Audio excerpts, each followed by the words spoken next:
Welcome, friend, to this peaceful hour where we gently peel back the layers of time. Tonight our story takes place in a world far removed from ours, but still tenderly human. Whether you're drifting off or just looking to slow the pace of your evening, I'm grateful you're here. Before we descend into the blood-soaked sands of the Colosseum, I'd love to know where you're joining me from tonight. Are you settling in after a long day, perhaps with a warm cup of tea? Or are you on the other side of the world greeting the morning sun? Drop a comment below and let me know what time it is in your corner of the world. And if you find yourself drawn to these dark chapters of human history, that subscribe button will ensure you never miss our journeys into the past. Now close your eyes for a moment and imagine the roar of 50,000 spectators echoing off marble walls. Imagine the metallic scent of blood mixing with incense and sweat. Imagine being a man whose profession was dying well in front of a crowd that thirsted for your blood. This was the reality for thousands of souls in ancient Rome, where death was not just entertainment, it was industry. When we think of gladiators today, Hollywood has painted them as heroic figures, noble warriors fighting for freedom and glory. But the truth is far more complex and infinitely more tragic. These men, and yes, some women too, existed in a world where every sunrise could herald their final day, where every meal might be their last, where every relationship was shadowed by the knowledge that tomorrow they might die for the amusement of strangers. The gladiatorial games were not born from Roman cruelty alone, though cruelty certainly fed them. They emerged from an ancient Etruscan funeral rite, a belief that blood spilled in honor of the dead would appease the spirits and ensure safe passage to the afterlife. What began as solemn religious ceremony gradually transformed into something far more sinister, a spectacle that would define Roman entertainment for over 6 centuries. In the beginning, these contests were intimate affairs, held in the courtyards of wealthy families to honor their deceased patriarchs. Picture a small gathering, perhaps 20 or 30 mourners, watching 2 or 3 warriors clash in ritualistic combat. The fights were brief, the deaths meaningful, the ceremony sacred. But Rome was a civilization that never met an institution it couldn't expand, corrupt, and monetize. As Rome grew from a collection of hilltop villages into the master of the Mediterranean, so too did its appetite for spectacle. What had once been sacred became secular. What had once been intimate became industrial. The private courtyards gave way to purpose-built amphitheaters. The handful of mourners became tens of thousands of spectators. And the sacred ritual became a blood-soaked business. By the 1st century of the Common Era, gladiatorial combat had evolved into a sophisticated entertainment industry that would make modern promoters weep with envy. Every aspect was calculated, from the types of fighters to the weapons they carried, from the elaborate opening ceremonies to the carefully choreographed methods of execution. Nothing was left to chance except, ironically, who would live and who would die. The men who entered this world came from every corner of the empire and every level of society, though most arrived in chains. Prisoners of war formed the largest group, Germanic tribesmen captured in the endless frontier conflicts, Celtic warriors taken in the conquest of Gaul, rebels from Judea and North Africa who had dared to defy Roman rule. These men had already lost everything, their homelands, their families, their freedom. All that remained was to lose their lives as entertainingly as possible. But war captives were not the only source of gladiatorial flesh. Criminals condemned to death found themselves facing a choice that was no choice at all: immediate execution or the slim possibility of earning their freedom in the arena. For a man facing crucifixion or being thrown to wild beasts, the gladiator schools must have seemed like salvation, even if that salvation came wrapped in a death sentence. Perhaps most tragic of all were the volunteers, free Roman citizens who sold themselves into gladiatorial slavery. Some were driven by crushing debt, others by the desperate hunger that stalked the poor, in Rome's crowded tenements. A few were seduced by the promise of glory and the adoration of the crowds. They signed contracts written in blood, quite literally, pledging their bodies to the games. This was their job description. Once a man entered the gladiatorial system, his old life ceased to exist. He was given a new name, often reflecting his place of origin or his fighting style. These names stripped away their individual identities, reducing them to ethnic stereotypes for the entertainment of the crowd. The gladiator schools, or ludi, were part military barracks, part prison, part training facility. The largest and most famous was the Ludus Magnus in Rome, connected to the Colosseum by an underground tunnel so that the gladiators could be moved to the arena without the public seeing them beforehand. The mystique had to be maintained after all. Life in the schools was regimented with military precision. The gladiators rose before dawn for training that would make modern special forces weep. They practiced with wooden swords against wooden posts, building the muscle memory that might keep them alive for one more fight. They learned to move in heavy armor, to fight with different weapon combinations, to read their opponent's tells and weaknesses. The training was overseen by former gladiators who had somehow survived long enough to retire, men whose bodies bore the scars of 100 battles and whose eyes held the hollow look of those who had seen too much death. These trainers, called magistri, were both saviors and tormentors. They might keep a man alive through superior training, or they might work him to death in preparation for fights he would never survive. The gladiators were fed well, better than most of the Roman poor. They needed strength for the arena after all, and a malnourished fighter was poor entertainment. But this good food came with chains, both literal and metaphorical. They slept in cells barely large enough for a man to lie down, locked away each night like the valuable property they had become. Medical care was surprisingly sophisticated.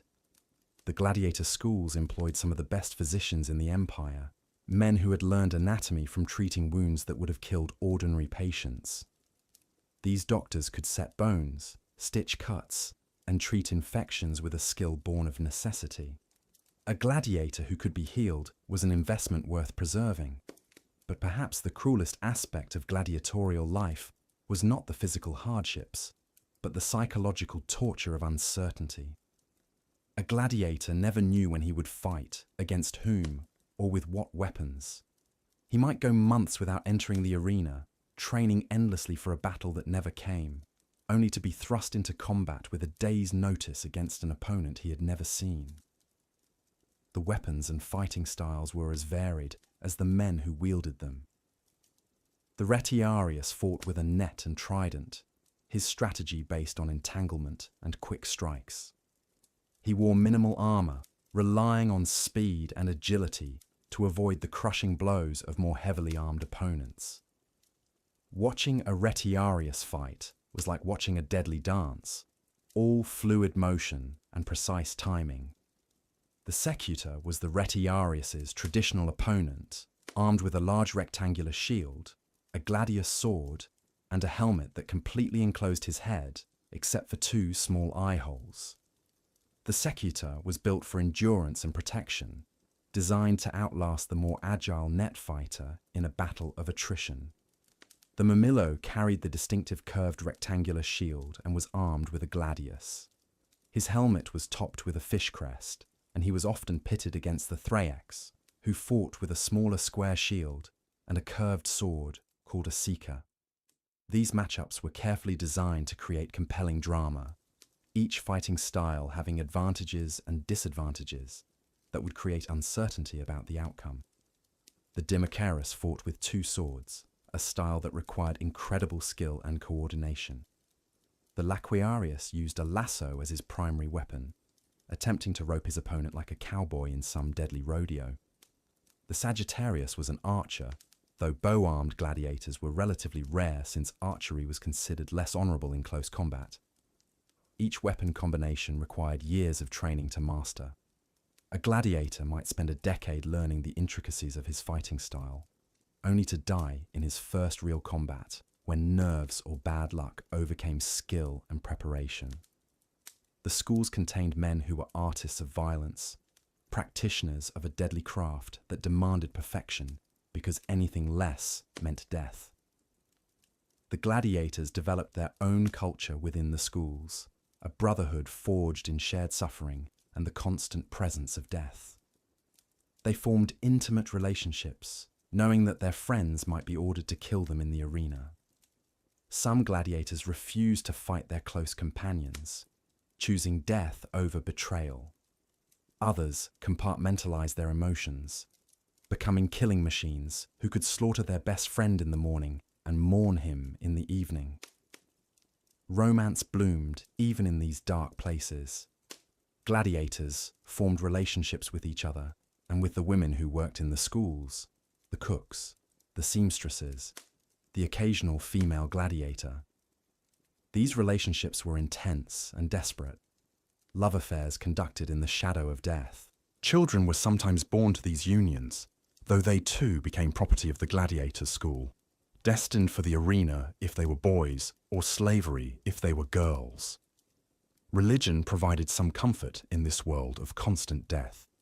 Many gladiators adopted the mystery religions that promised life after death, particularly the cult of Mithras, which was popular among soldiers and appealed to men who faced death regularly. They made offerings to the gods before fights, praying for victory or at least an honorable death. Some carried amulets or tattooed protective symbols on their bodies, any talisman that might tip the scales in their favor. The night before a fight was the longest night in a gladiator's life.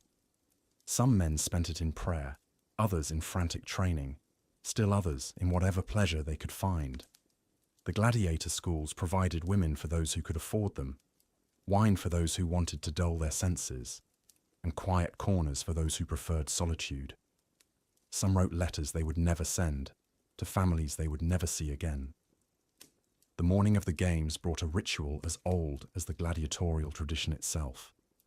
The fighters were given a final meal, often elaborate and expensive, a last taste of life's pleasures. They were bathed and oiled, their bodies prepared like sacrifices. Their weapons were inspected and blessed, their armor fitted with ceremonial care. The procession to the arena was a spectacle in itself. The gladiators marched through Rome's streets in elaborate costumes, their weapons gleaming in the sunlight, musicians playing martial music to announce their coming. The crowd would gather to watch them pass, pointing out favorites, placing bets, treating the condemned men like celebrities on their way to a movie premiere that might be their last. Inside the Colosseum, the atmosphere was electric with bloodlust and anticipation. 50,000 spectators created a wall of sound that could be heard for miles. The emperor sat in his box, the ultimate judge of life and death. Senators and wealthy merchants occupied the best seats, while the common people packed the upper levels, all united in their hunger for violence. The games began with elaborate ceremonies, processions of exotic animals, displays of wealth and power, designed to demonstrate Rome's dominion over the world. Musicians played, priests offered sacrifices, and officials made speeches that no one really listened to.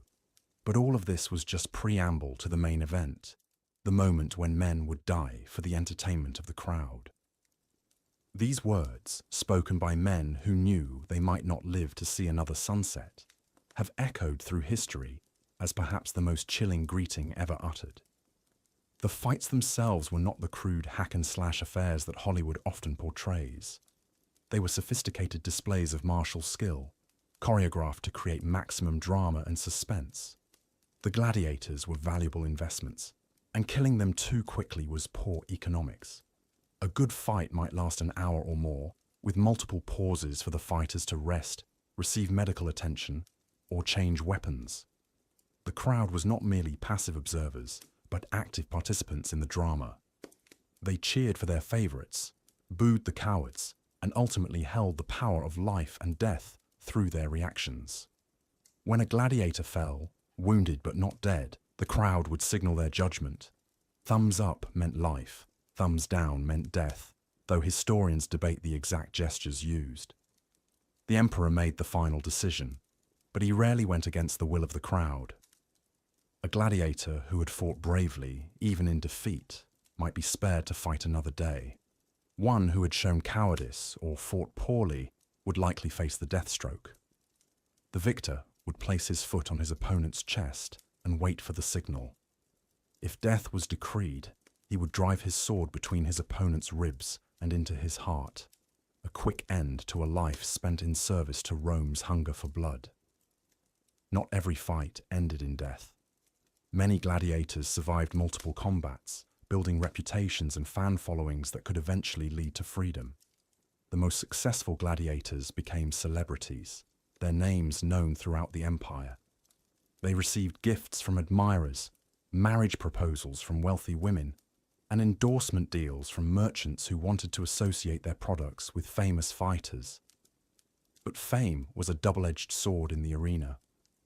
Popular gladiators were often matched against each other in fights that were guaranteed to end in the death of a crowd favorite. The promoters knew that these tragic matchups drew the largest audiences and commanded the highest prices. A gladiator's success often signed his death warrant.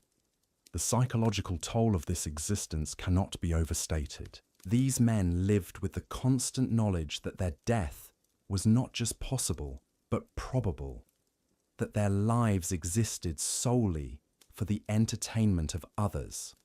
Some gladiators broke under this pressure, refusing to fight and choosing immediate execution over prolonged suffering.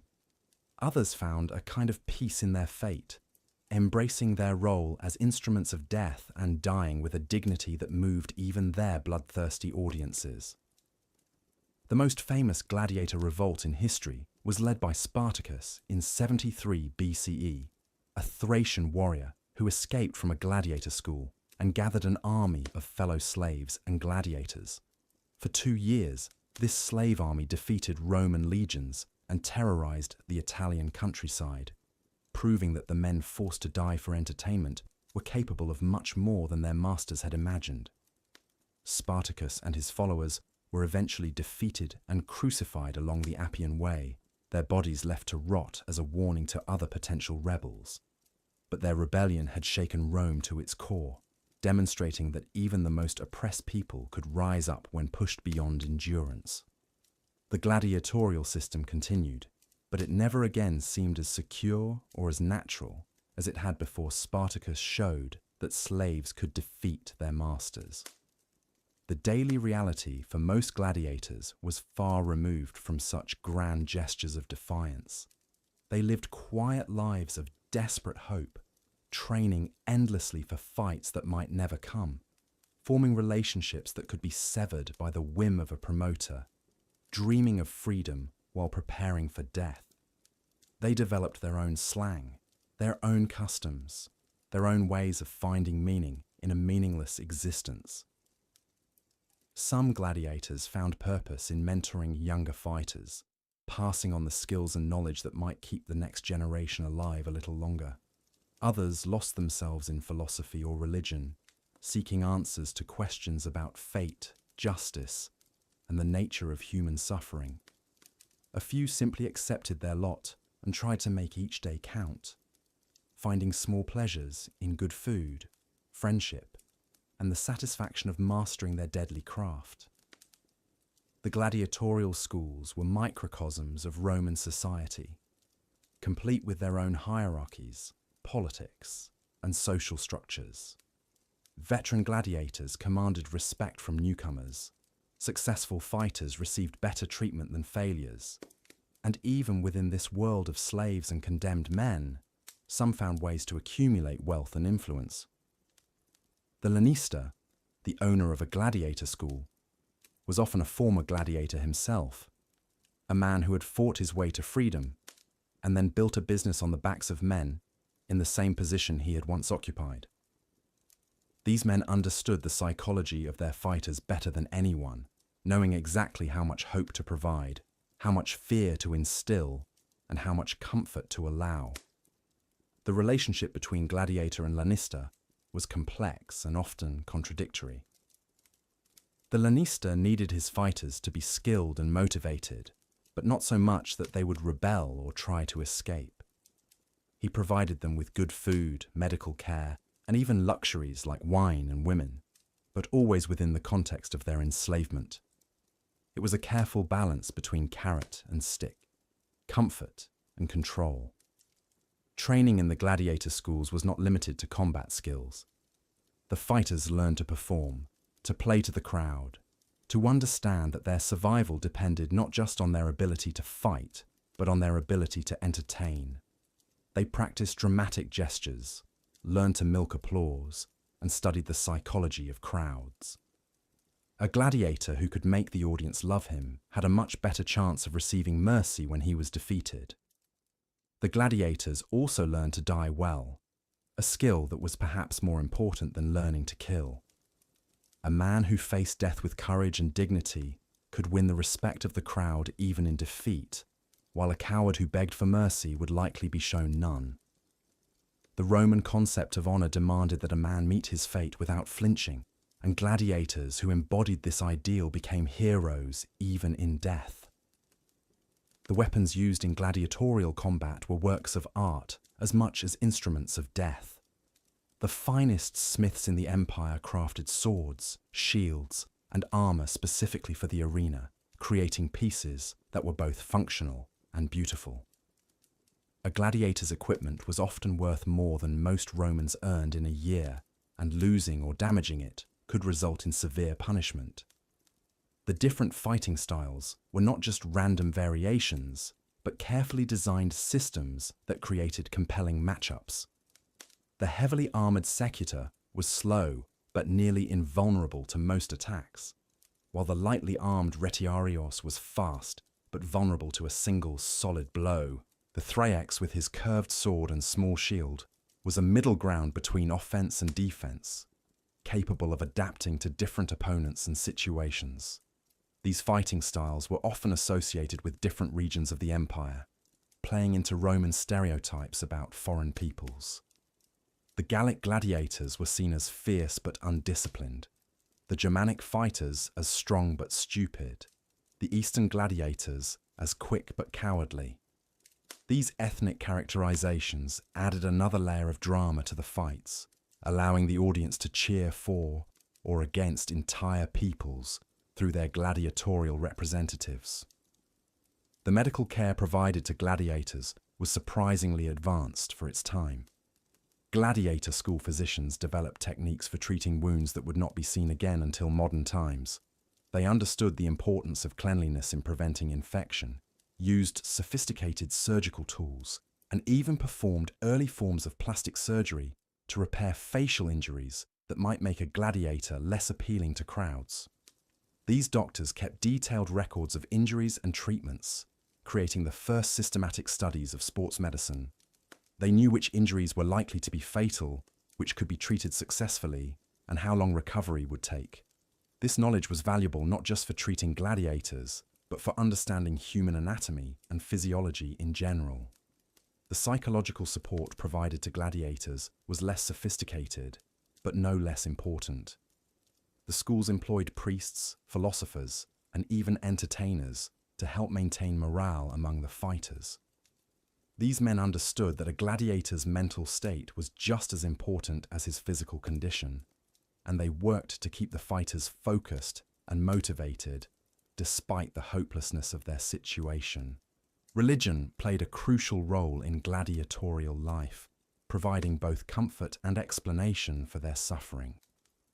Many gladiators adopted fatalistic philosophies that helped them accept their lot, while others found strength in beliefs that promised reward in the afterlife for earthly suffering. The cult of Mithras was particularly popular among gladiators, with its emphasis on courage, loyalty, and the triumph of light over darkness. The gladiators developed their own superstitions and rituals around combat.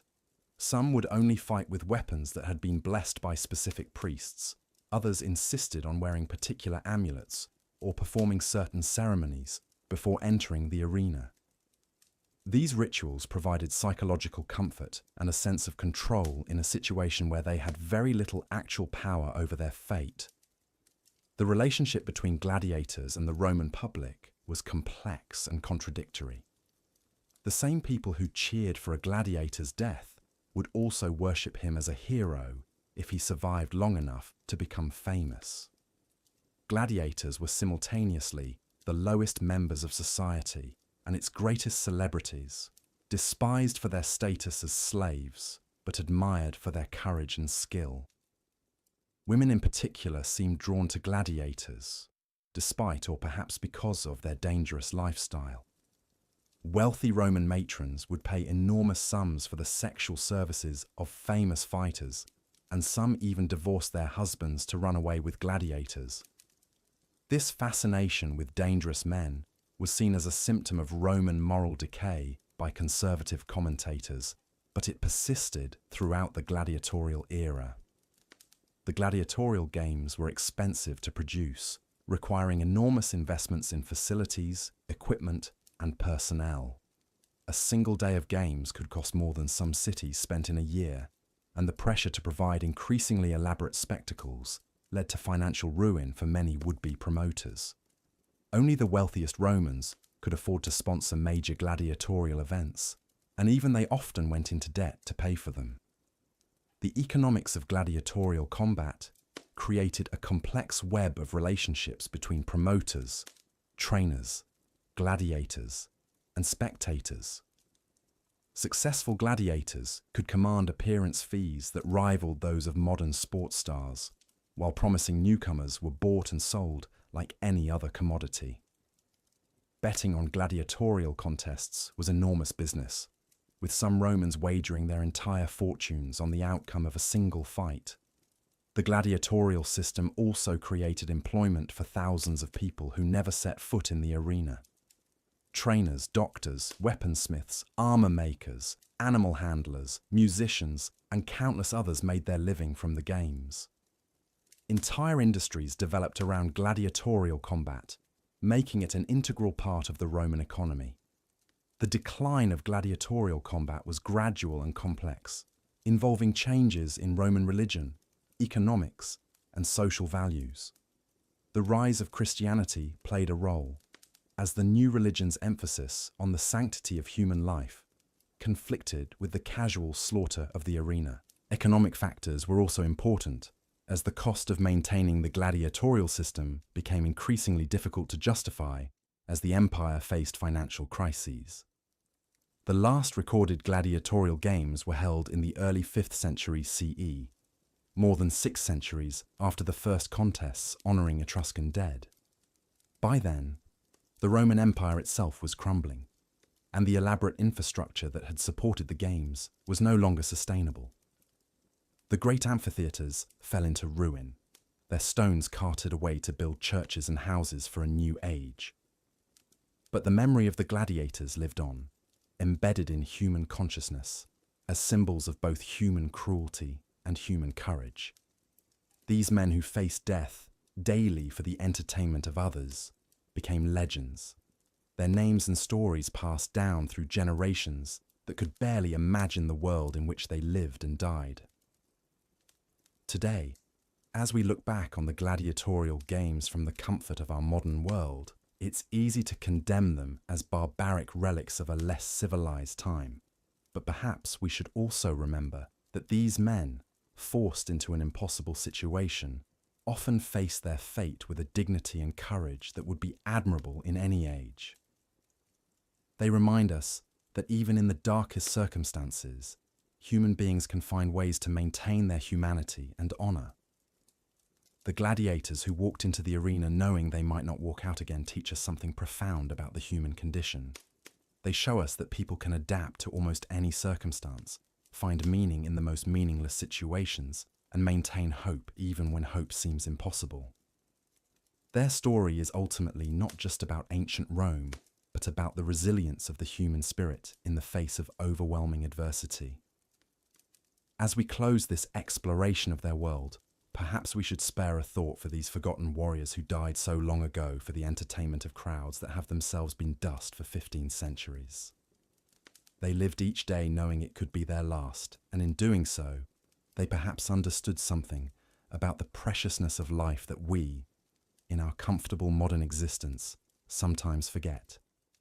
The gladiators faced death daily, not by choice, but by force. Yet many of them did so with a grace and courage that has echoed through the ages. Their legacy reminds us that every day is a gift, every moment precious, and every act of courage meaningful, no matter how small or forgotten it might seem. Yet even as we witness the incredible courage and resilience of these warriors, we must confront a darker truth that lurked beneath the surface of every gladiatorial contest.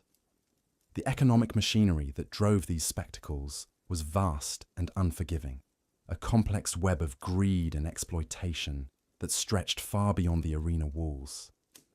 The gladiator schools, or ludi, were not just training facilities, but profitable enterprises that operated with ruthless efficiency. Wealthy investors and lanistas, the gladiator trainers who owned these schools, calculated the value of human life with the cold precision of merchants weighing gold. A novice gladiator might cost the equivalent of a year's wages for a common labourer, while a seasoned veteran could command prices that rivaled the finest racehorses or prized bulls. These entrepreneurs understood that death was not just an occupational hazard, but a fundamental component of their business model. Every gladiator represented a significant investment in training, equipment, medical care, and accommodation. Yet the very nature of their profession meant that this investment could be lost in a single afternoon, in the span of a few brutal minutes under the scorching Roman sun. Consider the financial calculations that weighed on the mind of every lanista as he watched his gladiators enter the arena. A single murmillo, trained for 3 years and equipped with the finest armor and weapons, might represent an investment of 50,000 sestertii. His death would not only eliminate this capital, but also rob the school of future earnings from his appearances. Yet if he lived too long without suffering injury or defeat, audiences might grow bored with his predictable victories, reducing his market value and the prices spectators would pay to see him fight. This created a perverse economic incentive where moderate danger and occasional casualties were actually optimal for business.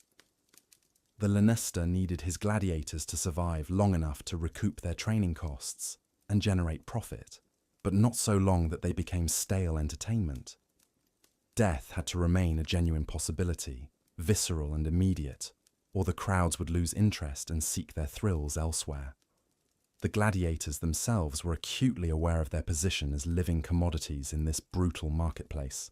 They knew that their trainers viewed them not as human beings with hopes and fears, but as investments that needed to yield returns. This knowledge created a psychological burden that was perhaps even heavier than the physical dangers they faced. They were forced to live with the constant awareness that their worth was measured solely in their ability to kill and survive, to bleed and endure for the entertainment of others.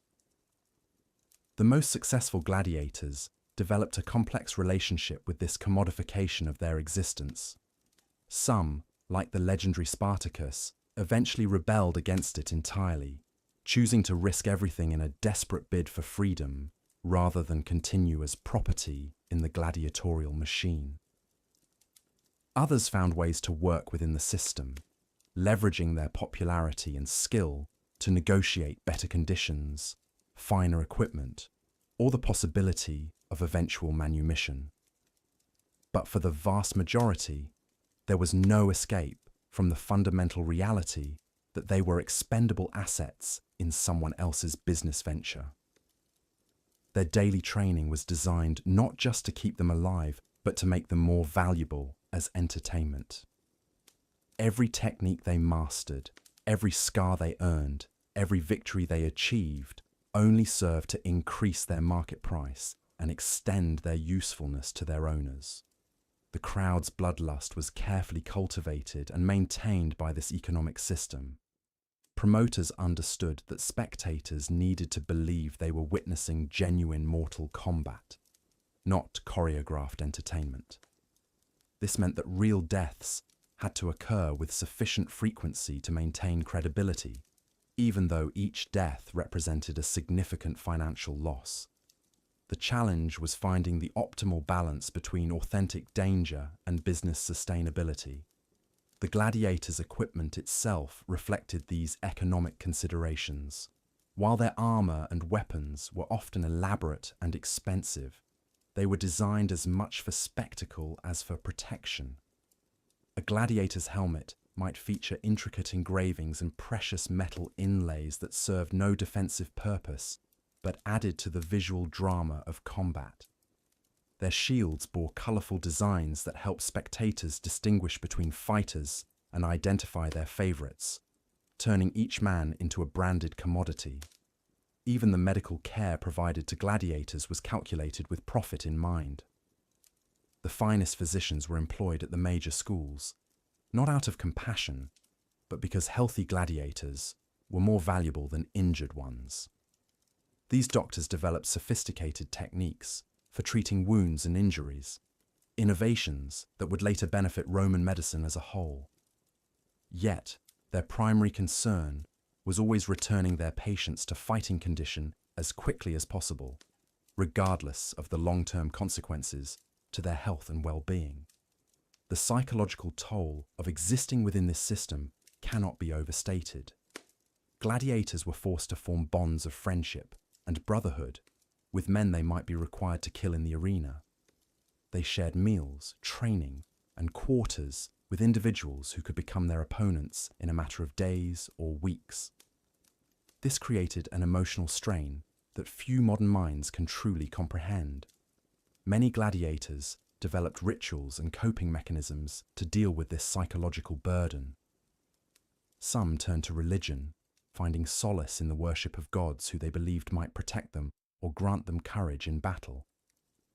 Others embraced a fatalistic philosophy, accepting that death was inevitable and focusing on achieving glory and honor in whatever time remained to them. Still, others found comfort in the bonds of their gladiatorial brotherhood, creating surrogate families within the schools that provided emotional support in their darkest hours. The trainers and owners of these schools were not necessarily cruel men, though many certainly were. Some genuinely cared for their gladiators and mourned their deaths. But even the most benevolent lanista was trapped within an economic system that demanded a steady supply of violence and death. They could provide better food, finer accommodations, and more humane training methods, but they could not eliminate the fundamental reality that their business model depended on men killing and dying for public entertainment. This economic dimension of gladiatorial combat reveals perhaps the most disturbing aspect of the entire institution. It was not simply a matter of barbarian bloodlust or primitive entertainment, but a sophisticated and highly organized industry that treated human life as a commodity to be bought, sold, and consumed. The gladiators were not just warriors facing death in combat, but products in a marketplace where their value was determined by their ability to die dramatically and memorably. The spectators who filled the amphitheaters were not merely passive observers, but active participants in this economic system. Their ticket purchases funded the entire enterprise. Their cheers and jeers influenced which gladiators lived or died, and their loyalty to particular fighters determined market values and career trajectories. They were consumers of human suffering, and their appetite for blood was carefully cultivated and fed by an industry that understood exactly how to monetize mortality. This transformation of death into entertainment, of human suffering into profit, represents one of the most chilling aspects of gladiatorial combat. It reveals how easily civilized societies can develop institutions that dehumanize and exploit the vulnerable, wrapping brutality in spectacle and tradition until it becomes not only acceptable, but celebrated. The gladiators who entered the arena each day carried with them not only the weight of their weapons and armor, but the crushing burden of knowing that their lives had been reduced to a transaction in someone else's ledger. They faced death daily, not just because of the physical dangers of combat, but because the entire economic system that surrounded them depended on their willingness to risk everything for the entertainment of others. And yet, even within this dehumanizing framework, the gladiators found ways to assert their humanity and dignity. But that resilience came at a cost. The spectacle of death had become so normalized, so commodified, that it dulled the very humanity the gladiators fought to preserve. The crowds that roared for blood today would forget the names of the fallen tomorrow. The lanistas who calculated profit margins rarely paused to consider the dreams that died with their investments. And the gladiators themselves, even as they formed bonds and found meaning, knew that their brotherhood was built on the foundation of their mutual destruction. This was perhaps the cruelest irony of the gladiatorial system. In their desperate attempts to hold on to their humanity, the gladiators inadvertently perpetuated the very machine that dehumanized them. Their courage made the games more thrilling. Their skill made the contests more valuable. Their resilience made the system more sustainable. They were trapped in a paradox where their greatest virtues became the instruments of their own oppression. The psychology of survival in the arena created its own twisted logic. New gladiators learned quickly that hope could be as dangerous as despair. Too much hope led to reckless dreams of freedom that would never come. Too little hope led to the kind of resignation that made death a certainty rather than a possibility. The successful gladiator learned to walk the razor's edge between these extremes, maintaining just enough hope to fight effectively, while accepting the reality that death was always one mistake away. This psychological balance manifested in the rituals and superstitions that flourished in the gladiatorial schools. Some fighters would never enter the arena without a specific charm or weapon. Others developed elaborate pre-fight routines that they believed would ensure their survival. These behaviors weren't merely superstitious quirks. They were psychological armor, ways of creating the illusion of control in a situation where control was largely an illusion. The gladiators also developed their own internal hierarchies and codes of honor that existed parallel to the official rankings imposed by their masters. Veterans earned respect not just for their skill, but for their wisdom in navigating the complex social dynamics of the school. They became mentors and protectors, passing down not just fighting techniques, but survival strategies that went far beyond combat. They taught newcomers how to read the crowd, how to gauge a promoter's intentions, how to survive when mercy was scarce. Yet even these bonds of mentorship carried their own burden.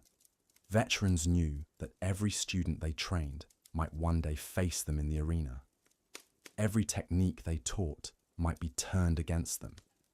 Every friendship they formed might end with one friend's sword finding the other's heart. This knowledge created a perpetual tension between the human need for connection and the brutal reality of their circumstances. The impact on families and loved ones outside the arena walls added another layer of psychological torment. Many gladiators had been torn from their families when enslaved, carrying the pain of separation into every fight. Others formed new relationships within the schools or with supporters in the city, creating fresh vulnerabilities. The knowledge that their death would devastate people they cared about could either motivate them to fight harder or paralyze them with the weight of responsibility.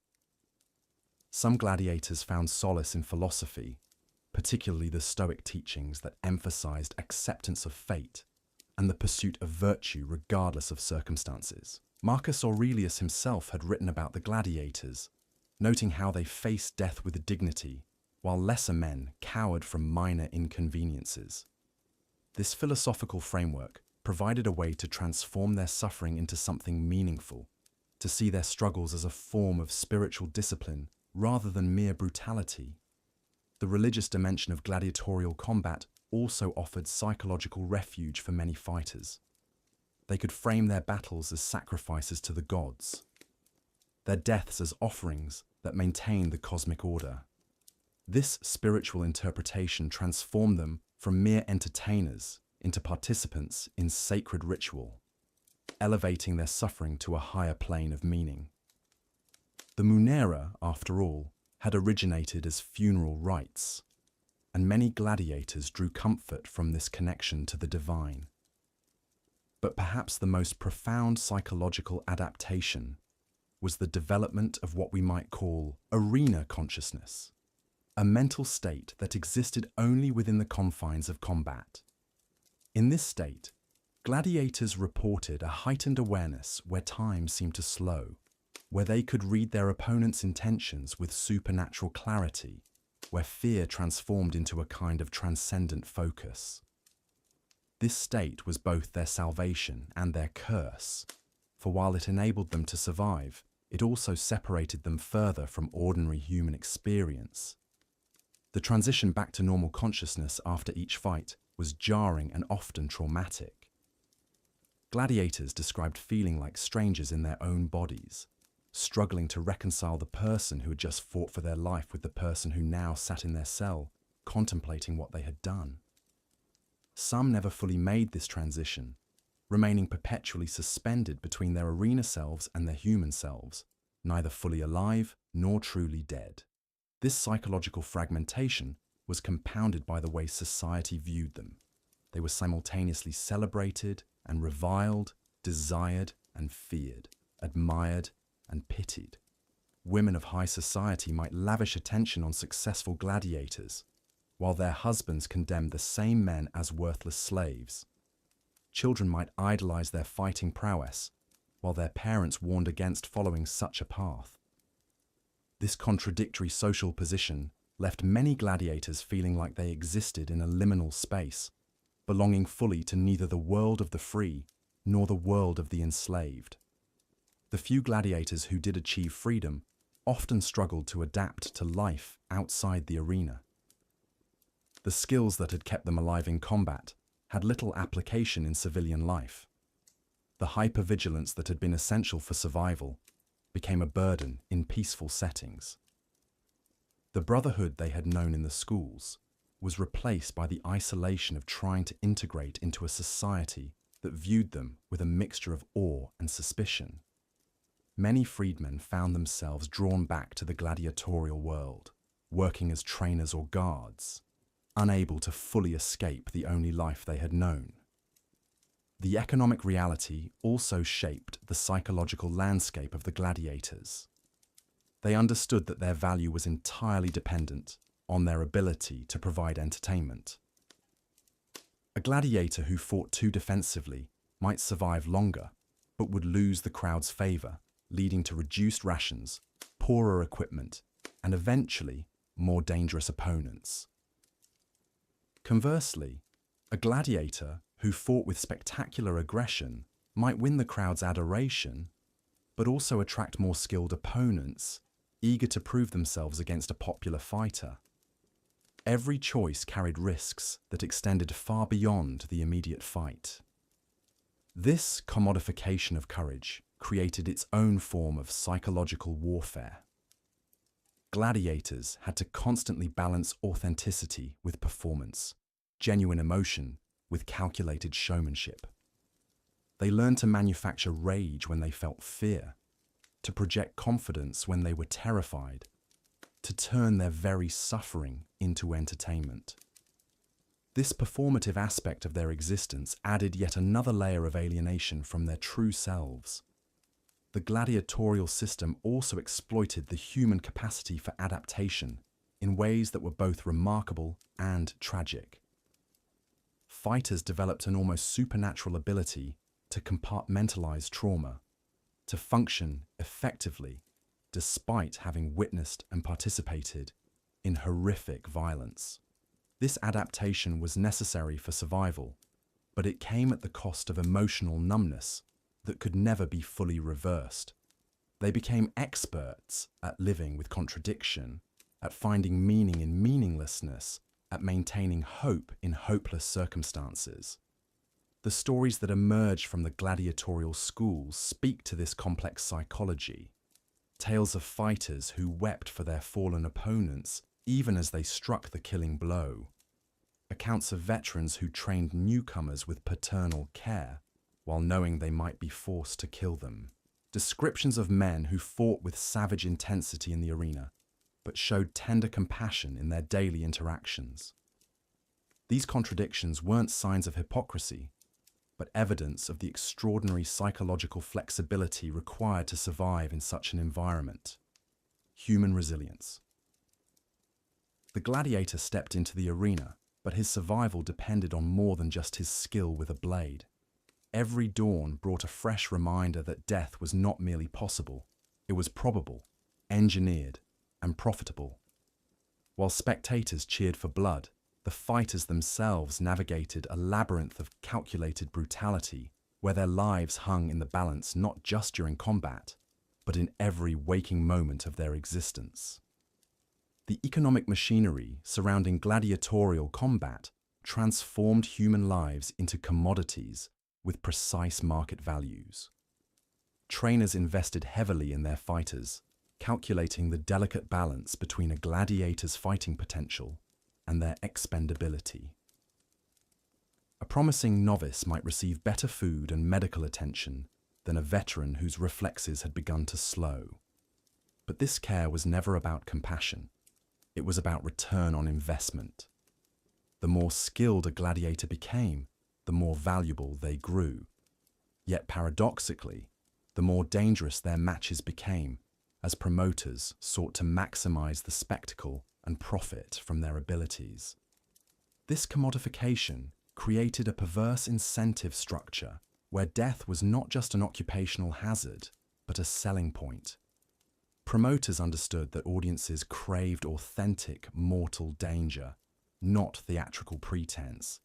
They carefully orchestrated matchups to ensure genuine life or death stakes, pairing fighters in ways that virtually guaranteed casualties.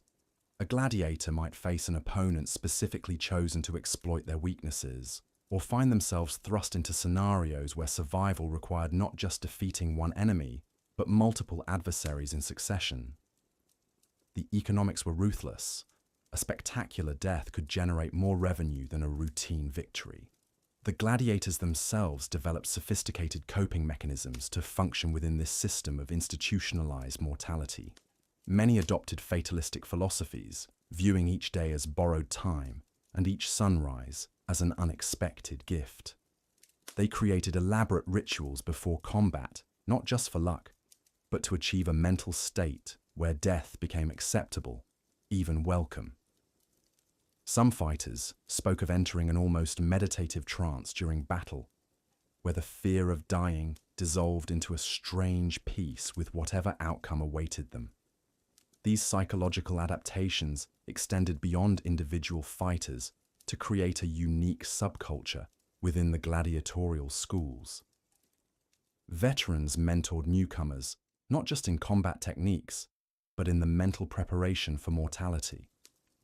They shared stories of fallen comrades, not to frighten, but to normalize the reality that few gladiators died peacefully in their beds. This culture of acceptance was both tragic and remarkable.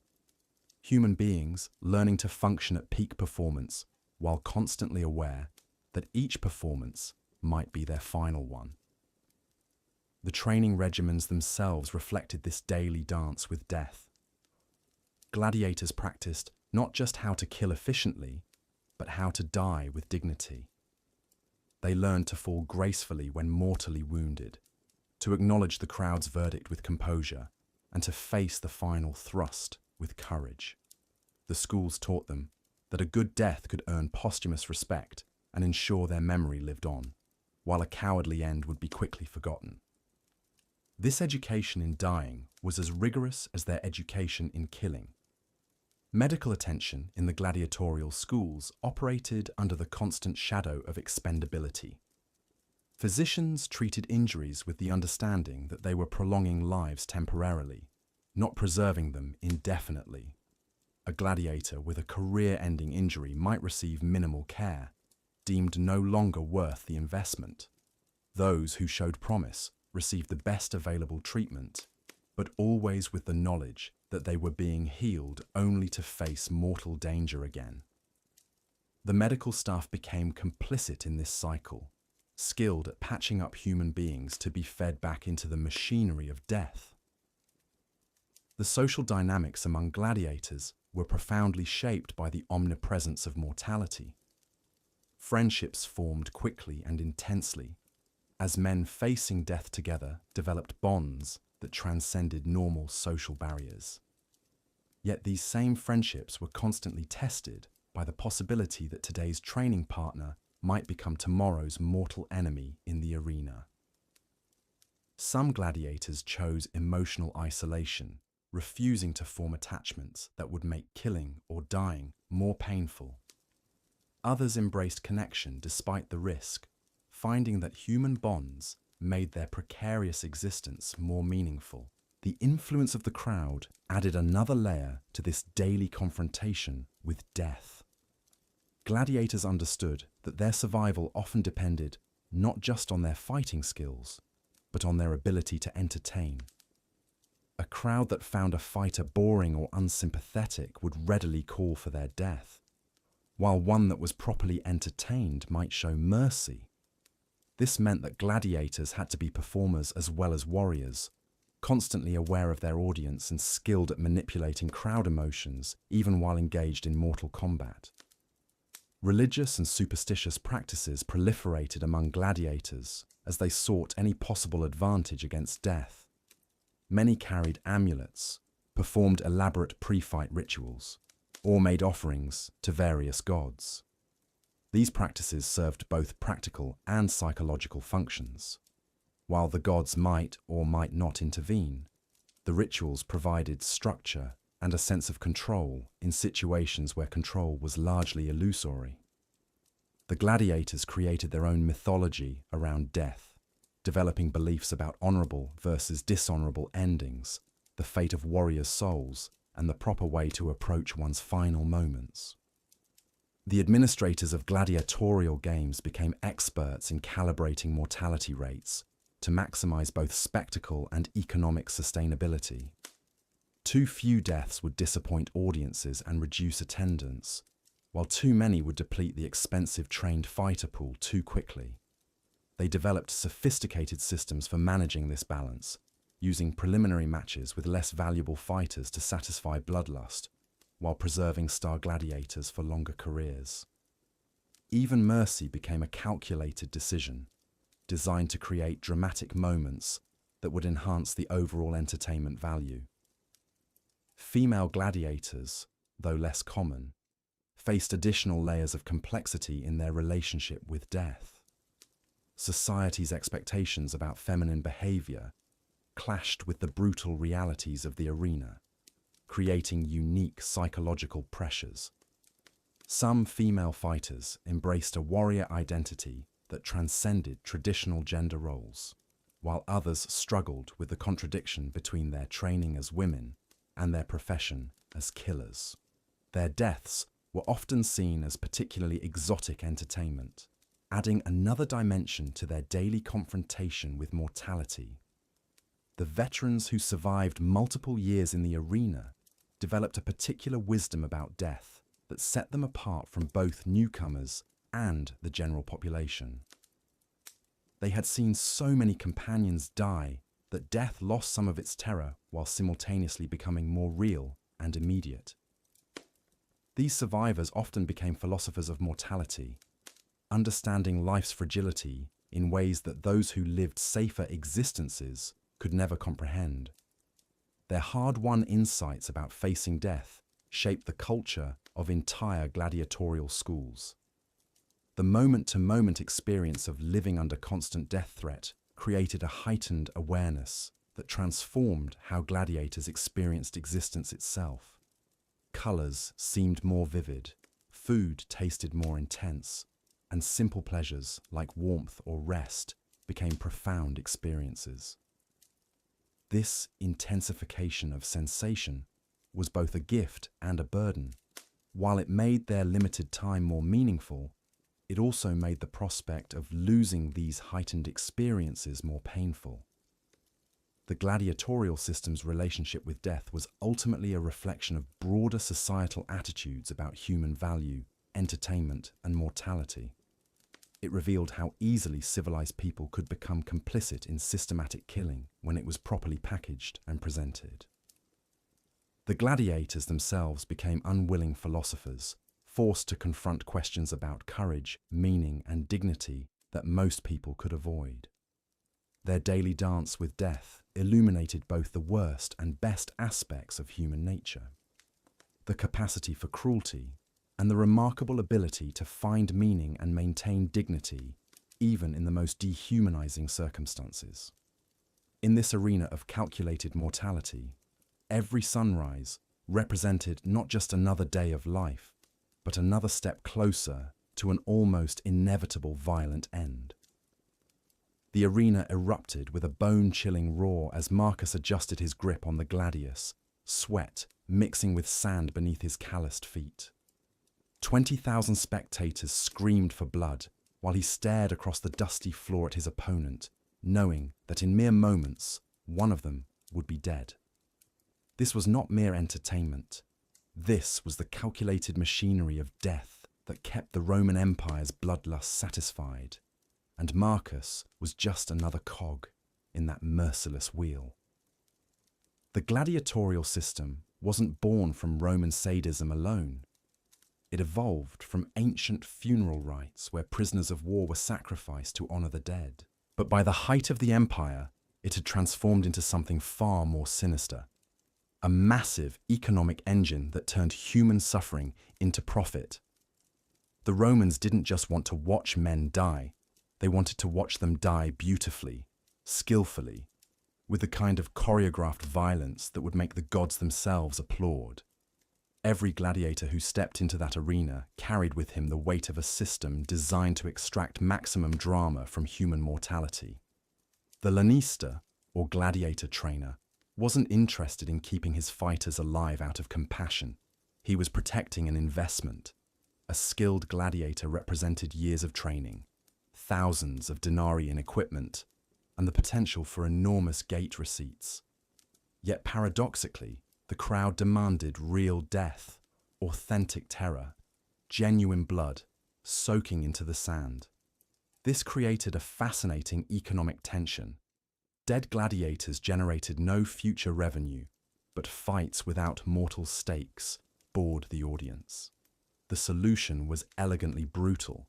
Create a system where death was probable enough to thrill the masses, but not so certain that it destroyed the business model entirely. The result was a carefully calibrated dance of mortality that kept both the crowds and the accountants satisfied. The life of a gladiator began long before he ever saw the arena. Most were slaves, captured in Rome's endless wars of expansion, though some were condemned criminals, and a surprising number were volunteers, free men who sold themselves into this lethal profession for the promise of glory and gold. Regardless of how they arrived, their transformation from human being to fighting machine was methodical and brutal. The gladiator schools, or ludi, were part military barracks, part prison, part medical facility. Here, men learned not just how to fight, but how to die with dignity. They were fed better than most Roman citizens. A gladiator needed muscle and strength to put on a good show. But this physical conditioning came at a psychological cost that modern minds can barely fathom. Imagine waking every morning knowing that your purpose in life was to provide entertainment through your potential death. Every friendship you formed was with someone who might be ordered to kill you next week. Every skill you developed was ultimately in service of a more spectacular demise.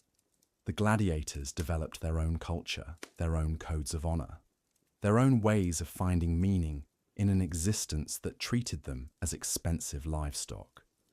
The training was relentless and scientific. Different types of gladiators specialized in different fighting styles. The heavily armored Mumio with his fish-crested helmet, the net-wielding Retiarius who fought nearly naked, the mounted Equites who battled on horseback. Each style had specific techniques, specific weaknesses, specific ways of dying that the crowd found most entertaining. But the training wasn't just about swordplay. Gladiators learned to read the crowd, to understand the subtle politics of the arena. A skilled fighter could sometimes talk his way out of death by giving the audience what they wanted: a good show, a dramatic gesture, a moment of unexpected mercy or surprising brutality. The thumbs up or thumbs down of the crowd was never guaranteed, and a gladiator's survival often depended as much on his theatrical instincts as his martial prowess. The medical care provided to gladiators was remarkably advanced for its time, but it served the economic interests of the games rather than humanitarian concerns. Skilled physicians studied gladiatorial wounds with scientific precision, developing new techniques for treating trauma that would later benefit Roman legions. But this medical attention was always calculated: patch them up quickly so they could fight again, or let them die if the cost of treatment exceeded their value as entertainment. Between the fights, gladiators lived in a strange liminal space between slavery and celebrity. Successful fighters became household names, their images sold on oil lamps and decorative pottery. Women of all social classes threw themselves at gladiators, fascinated by men who lived so close to death. Yet these same heroes could be executed on a whim. Their lives forfeit the moment they cease to be profitable or entertaining. The psychological coping mechanisms that gladiators developed were as varied as the men themselves. Some embraced a fatalistic philosophy, accepting death as inevitable and finding peace in that acceptance. Others cultivated rage, using anger as fuel for survival. Many turned to religion. The mystery cults were popular among gladiators, offering promises of meaning and redemption that the Roman state religion couldn't provide. Perhaps most remarkably, they formed genuine bonds of brotherhood within a system designed to pit them against each other. Gladiators would share techniques, nurse each other's wounds, and sometimes even refuse to fight friends in the arena. These acts of defiance were rare and dangerous, but they represented a stubborn insistence on human connection in the face of systematic dehumanization. The day of the games brought its own rituals and terrors. Gladiators would eat their final meal together, knowing that some of them would not see another sunrise. They underwent religious purification, made offerings to their gods, and said what might be their final goodbyes. But even in that moment of supreme vulnerability, the gladiators maintained their dignity and their humanity. They had learned to transform their fear into performance, their desperation into art. The arena was their stage, and they were determined to exit it with honor, whether through victory or a death so brave and beautiful that it would be remembered long after the last spectator had gone home. This was the daily reality for thousands of men throughout the Roman Empire, an existence where death was not just possible, but probable, where survival depended on the whims of a crowd that saw them as entertainment rather than human beings.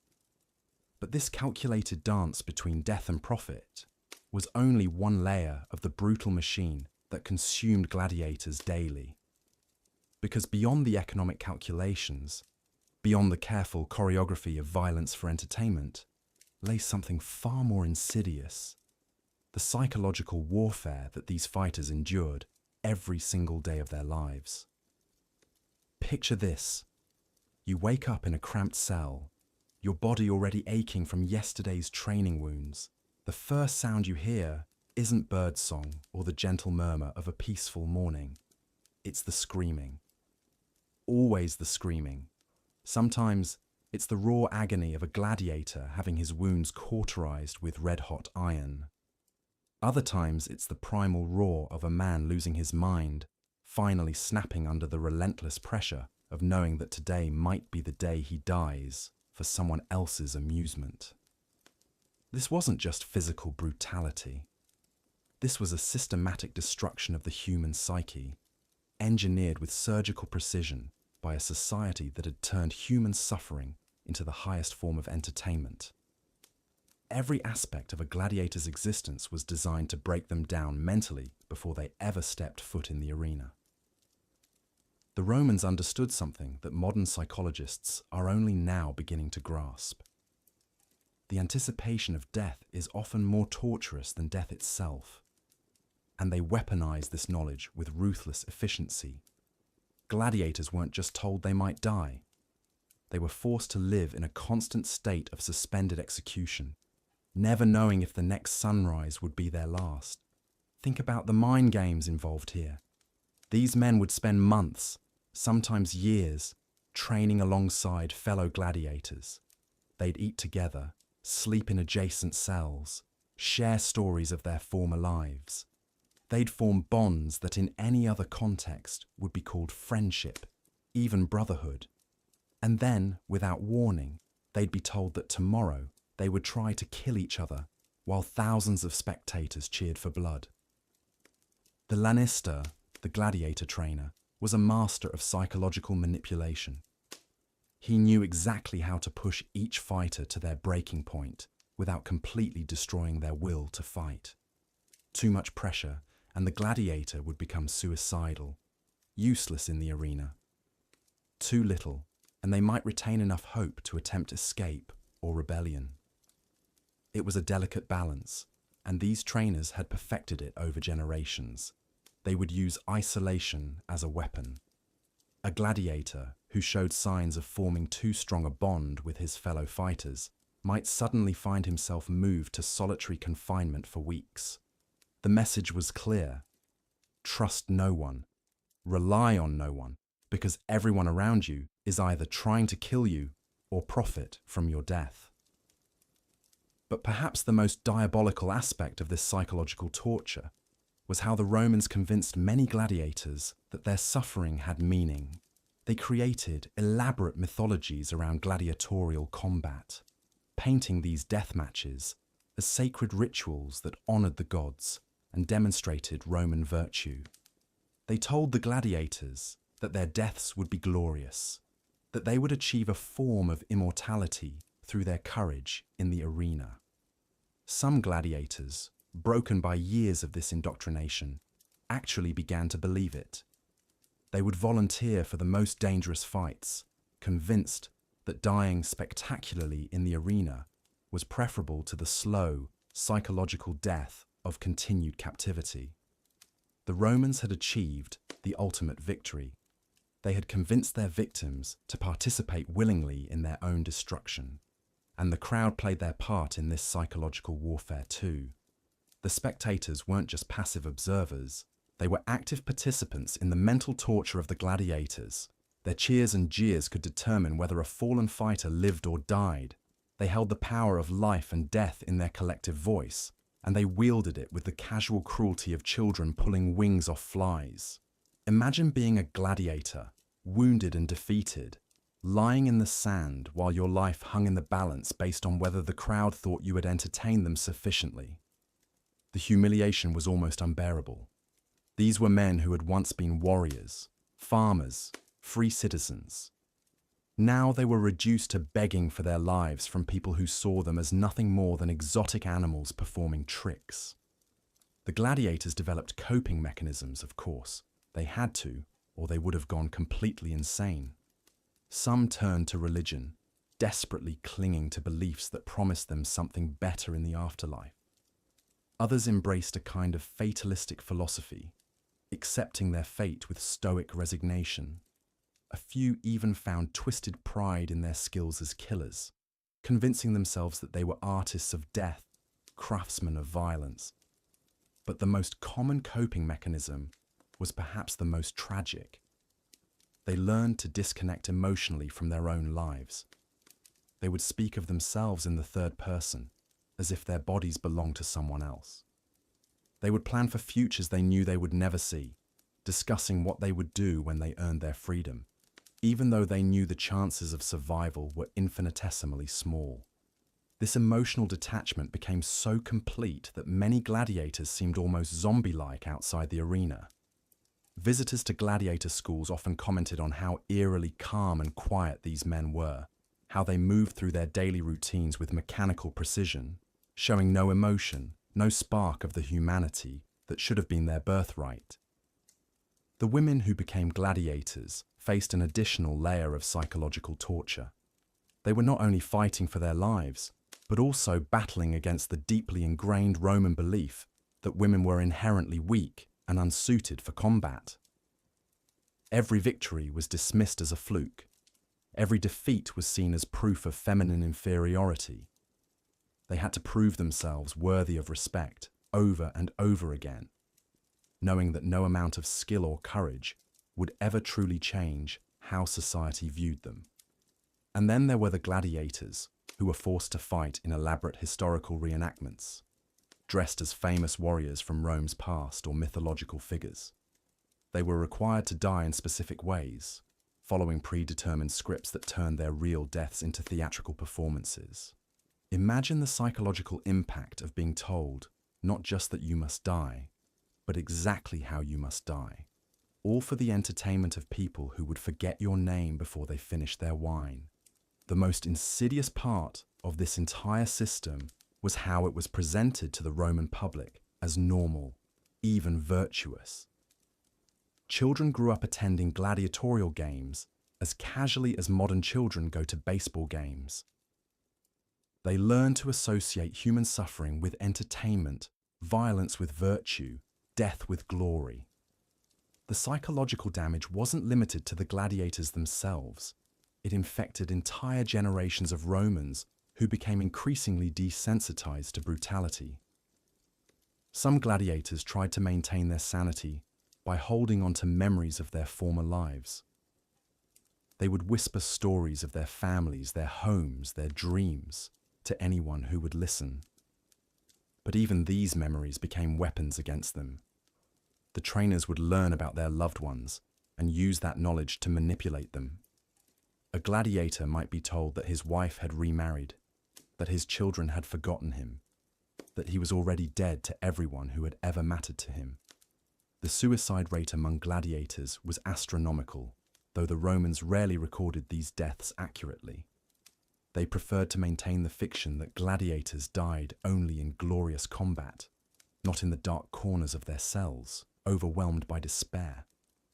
But the evidence was there for anyone willing to look. The constant need for new recruits, the elaborate security measures designed to prevent self-harm, the way certain gladiators would simply stop fighting effectively, choosing death over continued suffering. And yet, incredibly, some gladiators not only survived this psychological onslaught, but found ways to thrive within it. They developed their own codes of honor, their own support networks, their own meaning in the face of meaninglessness. They proved that the human spirit, while it can be bent and broken, sometimes refuses to be completely destroyed. These survivors often became the most dangerous gladiators of all, not because they were the most skilled fighters, but because they had learned to weaponize their own trauma. They fought with the fury of men who had nothing left to lose, the precision of those who had accepted death as a constant companion, and the wisdom of those who had seen through the lies that society used to justify their suffering. But for every gladiator who found a way to maintain their humanity in the face of systematic dehumanization, dozens more were lost to madness, despair, or the simple grinding brutality of a system designed to consume human lives for profit and entertainment. The psychological toll of gladiatorial combat wasn't just an unfortunate side effect of the system. It was the system working exactly as intended, breaking down human beings until they became nothing more than instruments of violence, products to be bought and sold and ultimately discarded. This is what it really meant to face death daily as a gladiator. It wasn't just about the physical danger of combat.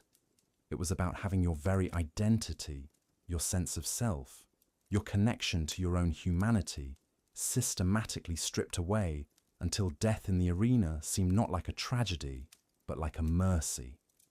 The Romans had created a machine that didn't just kill bodies. Based on the systematic dehumanization and constant death threats faced by gladiators in ancient Rome, where their lives were reduced to mere commodities for entertainment, we can now examine how these fighters developed psychological mechanisms to cope with their horrific circumstances while still being trapped within a machine designed to exploit and ultimately consume them. The gladiatorial system created what we might call a psychological prison within the physical prison. Every aspect of a gladiator's existence was carefully orchestrated to break down their individual identity and rebuild them as fighting machines. They were given stage names that often reflected their fighting style or origin, stripping away their birth names and personal histories. This renaming process was the first step in a comprehensive program of psychological reconditioning that would define the rest of their shortened lives.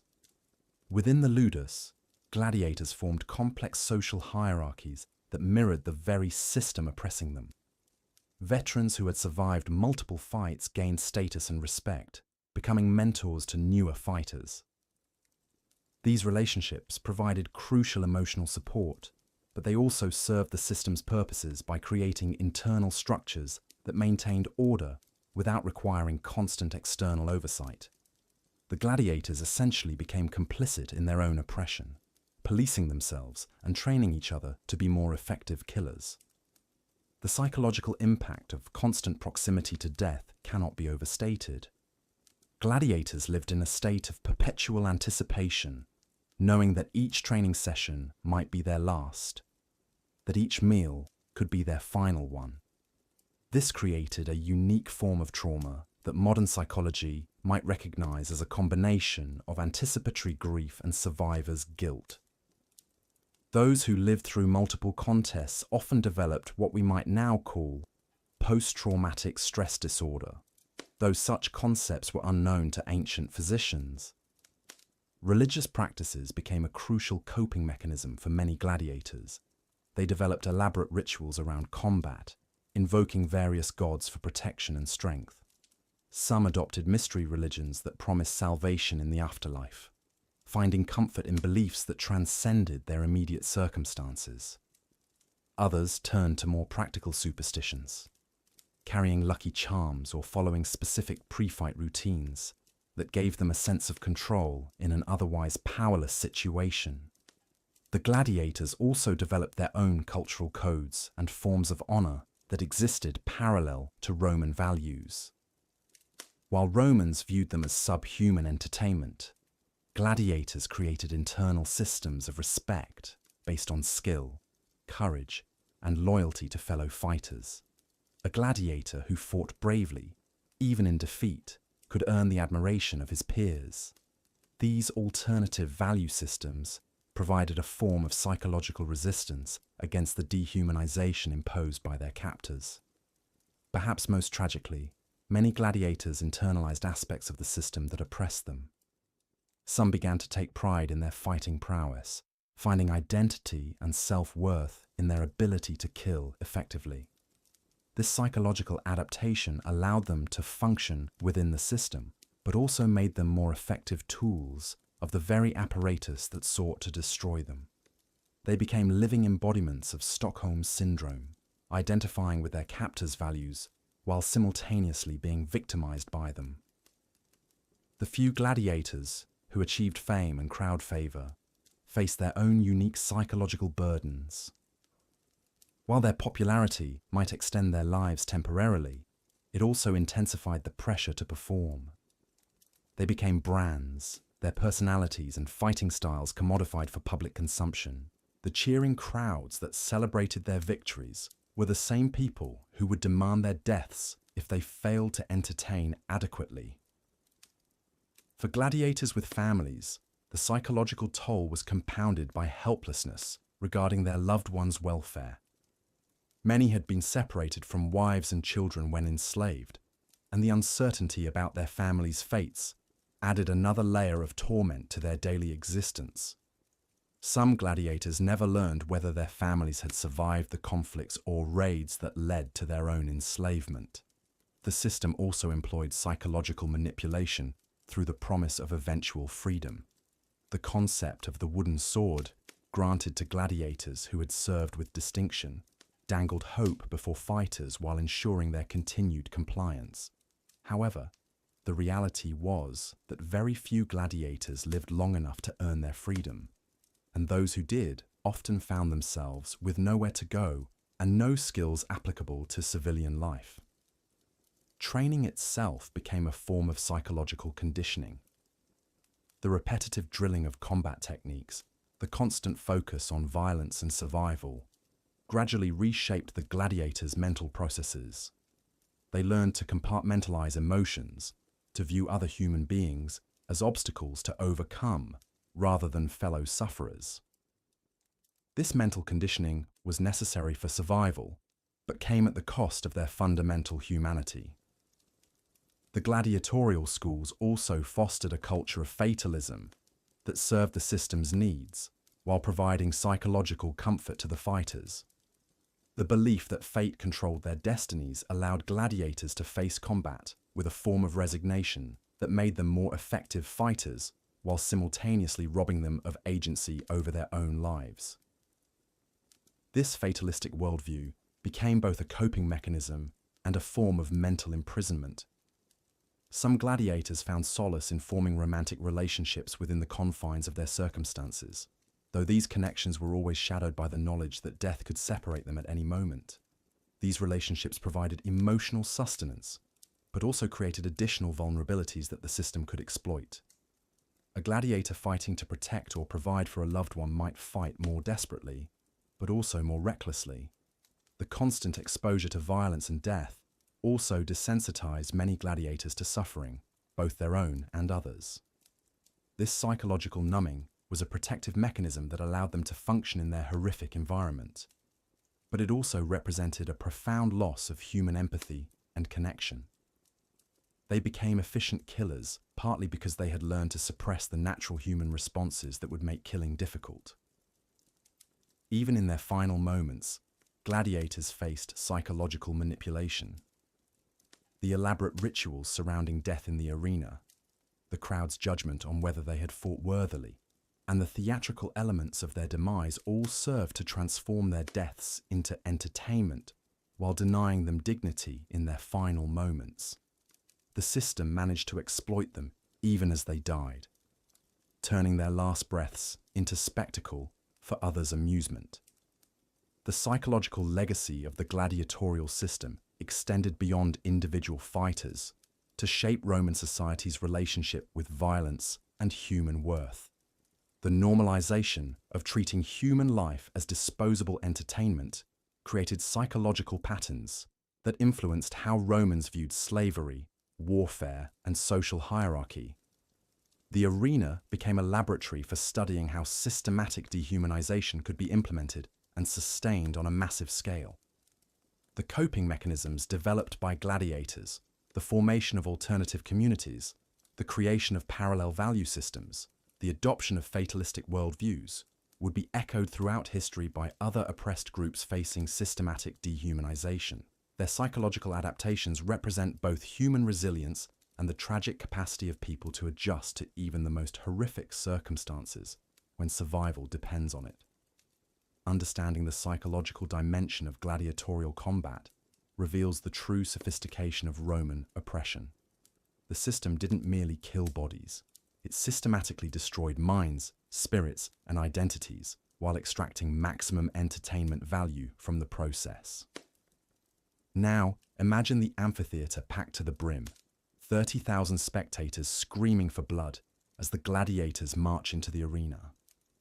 Their polished armor glints under the scorching Roman sun.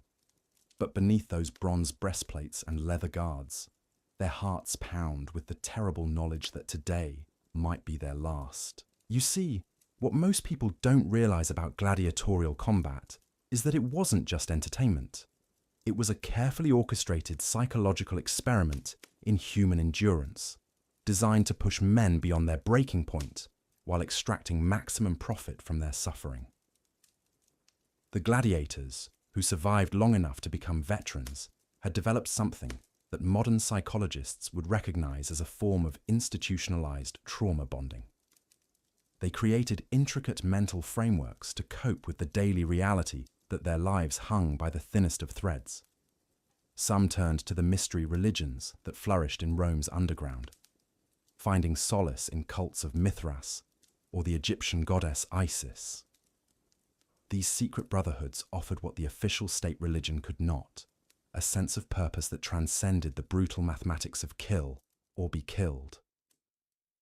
Veterans would divide their existence into three categories: days already survived, days likely remaining, and days that belonged entirely to the gods. This wasn't mere superstition. It was a sophisticated psychological strategy that allowed them to compartmentalize their fear and function, despite the overwhelming odds against their survival. They would wake each morning and mentally place that day into one of these three categories, creating a sense of control in a world designed to strip them of all agency. The gladiator schools themselves were masterpieces of psychological manipulation, designed not just to train fighters, but to break down their individual identities and rebuild them as profit-generating killing machines. New recruits underwent what we would now recognize as a systematic program of dehumanization. This wasn't just legal formality. It was a ritual designed to sever their connection to their former lives and remake them as instruments of violence. The trainers, many of whom were former gladiators themselves, understood exactly how to push the human psyche to its limits without causing complete psychological collapse. They would alternate between brutal punishment and unexpected kindness, creating a dependency relationship that kept the gladiators emotionally off balance and easier to control. One day a gladiator might be beaten unconscious for a minor infraction. The next he might receive extra rations or a brief visit from a prostitute. This unpredictable pattern of reward and punishment created what psychologists now call learned helplessness, a state where victims become so conditioned to their captivity that they stop trying to escape even when opportunities present themselves. The arena itself was designed as a theatre of controlled chaos, where every element was calculated to maximize both spectator excitement and gladiator desperation. The sand that covered the floor wasn't just there to absorb blood. It was specially treated with chemicals that would make wounds more visible to the crowd, turning each cut and gash into a crimson spectacle. The underground chambers beneath the arena floor housed not just wild animals, but elaborate mechanical devices that could flood sections with water, raise platforms, or create artificial earthquakes. Gladiators never knew what surprises awaited them, adding an element of psychological terror that went far beyond simple combat. But here's where the system revealed its true cruelty. The gladiators weren't just fighting for their lives, they were fighting for an audience that viewed their suffering as entertainment. The crowd's bloodlust became another weapon in the arena, as gladiators learned to read the mood of the spectators and adjust their fighting style accordingly. A boring fight might result in both combatants being executed, while a spectacular display of violence could earn freedom or at least another day of life. This forced the gladiators to become performers as well as warriors, adding yet another layer of psychological pressure to an already impossible situation. The most successful gladiators developed what we might call arena personas, carefully crafted identities that appealed to different segments of the crowd. Some became the noble hero, fighting with honor and dignity even in defeat. Others embraced the role of the savage barbarian, terrifying spectators with displays of seemingly inhuman brutality. These personas weren't just performance art, they were survival strategies that allowed gladiators to maintain some sense of self while giving the crowd what it demanded. And through all of this systematic brutalization, the gladiatorial system continued to function because it had successfully convinced both participants and spectators that this was the natural order of things. Slaves and criminals deserved their fate, the crowd deserved their entertainment, and the empire deserved the revenue that flowed from this carefully orchestrated machinery of death. The gladiators themselves became complicit in their own exploitation, competing not just for survival, but for the fleeting glory that came with crowd approval and the slim possibility of eventual freedom. The daily routine of a gladiator was designed to maintain this delicate balance between hope and despair. They would wake before dawn for training sessions that combined physical conditioning with psychological conditioning. They practiced not just sword work and tactics, but also the dramatic gestures and crowd-pleasing moves that could mean the difference between life and death in the arena. They learned to fall gracefully when wounded, to make their pain visible to the crowd, and to die with enough spectacle to satisfy the bloodthirsty masses. Even their meals were part of the psychological control system. Gladiators were fed well, better than most slaves or even free citizens. But this generosity came with strings attached. The rich food and wine created a dependency, making the gladiators physically stronger while psychologically binding them to their captors. They knew that rebellion meant not just death, but a return to starvation and deprivation that many found worse than the prospect of dying in combat. The veterans who had survived multiple encounters in the arena often spoke of a strange transformation that occurred after their first few victories. The initial terror gave way to a kind of numbness, and then, for some, to something even more disturbing, a genuine enjoyment of the violence. These gladiators had been so thoroughly conditioned by the system that they had internalized its values, finding meaning and identity in their ability to kill efficiently and entertainingly. The gladiatorial arena wasn't just a place of death, it was a carefully orchestrated theatre of trauma, where the very architecture of psychological destruction was built into every stone and every ritual. By the time a gladiator stepped onto the blood-soaked sand, his mind had already been systematically dismantled and rebuilt to serve the empire's appetite for spectacle. You see, the real genius of the Roman system wasn't in training men to fight, it was in training them to accept their own expendability. Every morning ritual, every meal, every prayer was designed to reinforce one simple truth. Your life belongs to the crowd, and death is not just possible, but inevitable. The ludus operated like a psychological laboratory where human beings were transformed into willing participants in their own potential execution. New arrivals weren't just taught sword techniques, they were subjected to elaborate conditioning that would make modern psychologists shudder. Sleep deprivation, unpredictable feeding schedules, and constant exposure to the sounds of combat created a state of perpetual anxiety that made gladiators hyper-alert yet emotionally numb. But perhaps the most insidious element was the ritual of the morning sacrifice. Before any training session, gladiators were forced to witness the slaughter of animals, while priests chanted prayers to Mars and Nemesis. This wasn't religious ceremony, it was systematic desensitization. Day after day, they watched blood flow and life drain away until death became as mundane as breakfast. The trainers understood something that modern trauma specialists are only beginning to grasp. When you control someone's relationship with mortality, you control everything. Gladiators were taught to visualize their own deaths in graphic detail during meditation sessions. They practiced dying gracefully, falling with dignity, even smiling as the sword found its mark. This wasn't bravery, it was psychological programming. The social isolation was equally calculated. Gladiators were forbidden from forming deep friendships, knowing that tomorrow they might face their closest companion across the arena floor. This emotional detachment served a dual purpose. It prevented rebellion through unity, while ensuring that each man faced his fate alone, psychologically speaking. And then there were the drugs. Recent archaeological evidence suggests that gladiators were regularly given concoctions containing opium, cannabis, and other psychoactive substances, not for pain relief, but for mental conditioning.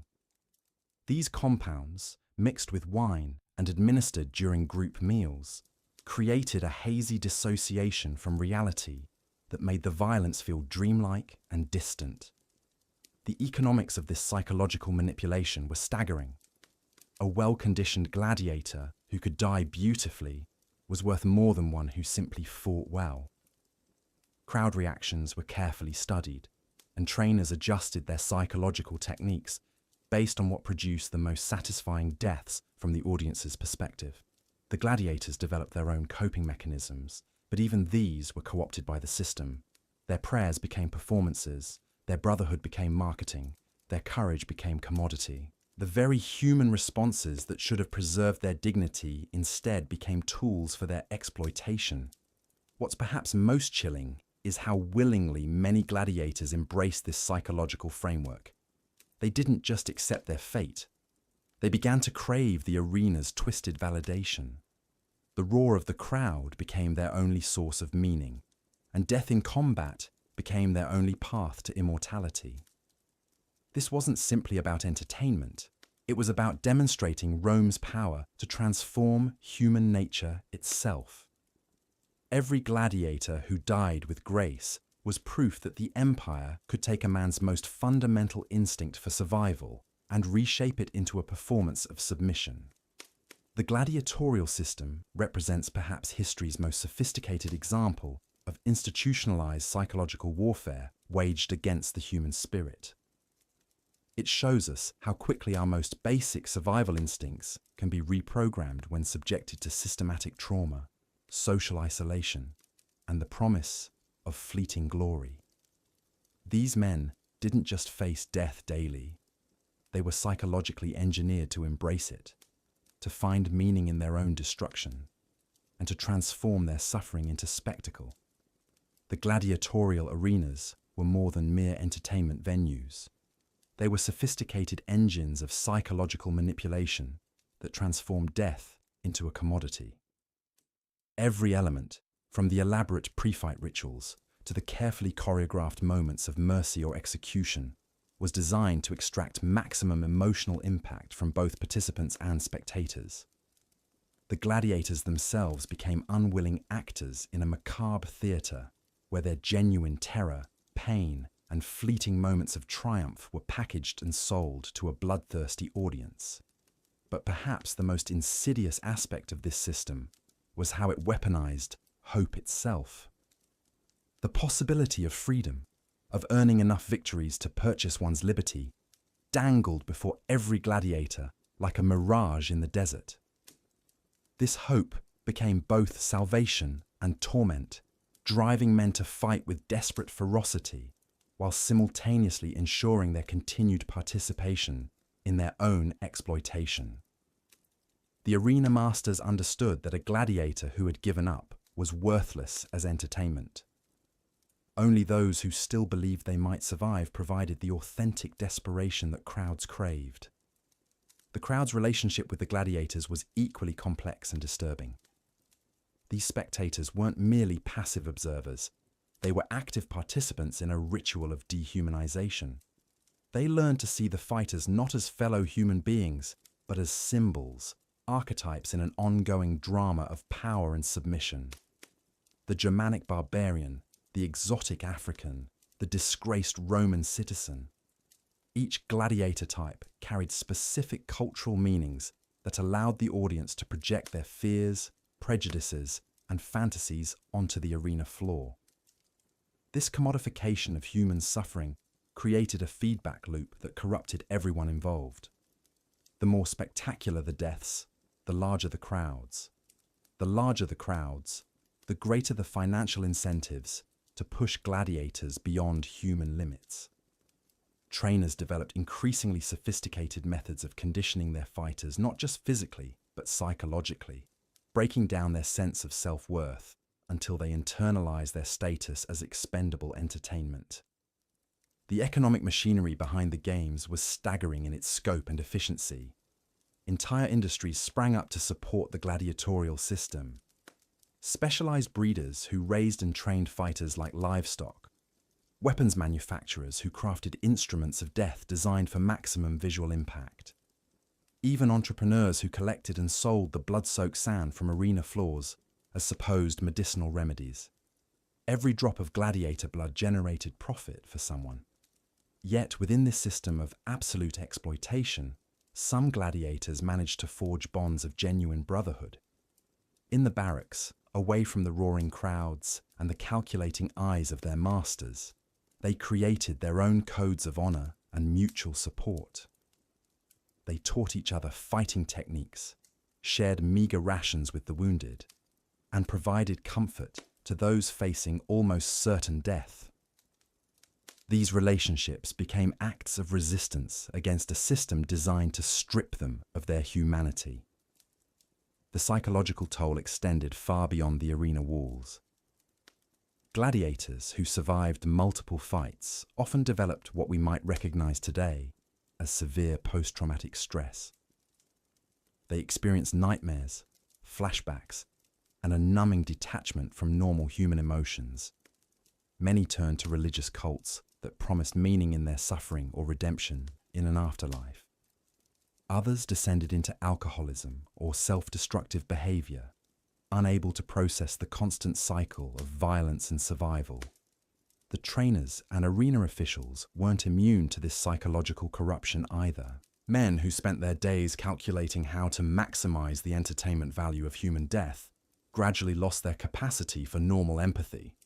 They developed a cold, clinical approach to human suffering that allowed them to function within the system, but left them emotionally hollowed out. Many became addicted to the power they wielded over life and death, finding ordinary existence pale and meaningless by comparison. The gladiatorial system also created a perverse form of celebrity culture that prefigured many aspects of modern entertainment. Successful gladiators became household names, their fighting styles copied by aspiring warriors, their personal dramas followed with obsessive interest by fans. But this fame came at the ultimate price. The more famous a gladiator became, the greater the pressure to take increasingly dangerous risks to maintain audience interest. The women caught up in this system faced particular horrors. Female gladiators, though rare, were subjected to additional layers of humiliation and sexual exploitation. Even those who weren't fighters, the wives and daughters of gladiators, lived in constant fear of their loved ones' deaths, and often faced destitution when the primary breadwinner fell in the arena. The system created entire communities of widows and orphans whose grief became another form of entertainment for the crowds. The medical practitioners who worked in the gladiatorial schools occupied an especially dark corner of this world. These were skilled physicians who had perverted their healing arts to serve the machinery of death. They became experts at keeping severely wounded men alive just long enough to provide a few more moments of spectacle, at treating injuries in ways that would allow fighters to return to combat as quickly as possible, regardless of long-term consequences. The religious dimensions of gladiatorial combat added another layer of psychological complexity. Many gladiators adopted fatalistic philosophies that helped them cope with their circumstances, viewing each day as potentially their last and finding strange peace in the certainty of eventual death. Others embraced mystery religions that promised transformation through suffering, turning their ordeal into a form of spiritual trial. As we contemplate this systematic destruction of human dignity, we must remember that the gladiatorial games weren't an aberration or a relic of a more primitive time. They were the logical extension of a society that had normalized slavery, conquest, and the exploitation of the powerless. The arena simply concentrated and refined these existing brutalities into their most pure and profitable form. The gladiatorial arena was a theater of death. But by now, you understand that the true tragedy wasn't simply the violence itself. It was how an entire civilization became complicit in reducing human beings to commodities. The crowds, the trainers, the officials, even the gladiators themselves all became trapped within a system that demanded blood as the price of entertainment. Yet perhaps the most haunting aspect of this brutal institution was how it revealed the gladiators' capacity for humanity, even in the face of systematic dehumanization. In stolen moments between training sessions, they formed genuine friendships that transcended tribal boundaries. They shared meager rations with wounded comrades, They taught newcomers the subtle techniques that might keep them alive one more day. Some even found love within the ludus walls, creating fragile bonds of tenderness amid an ocean of cruelty. These acts of compassion weren't grand gestures recorded by historians. They were quiet rebellions against a system designed to strip away their humanity.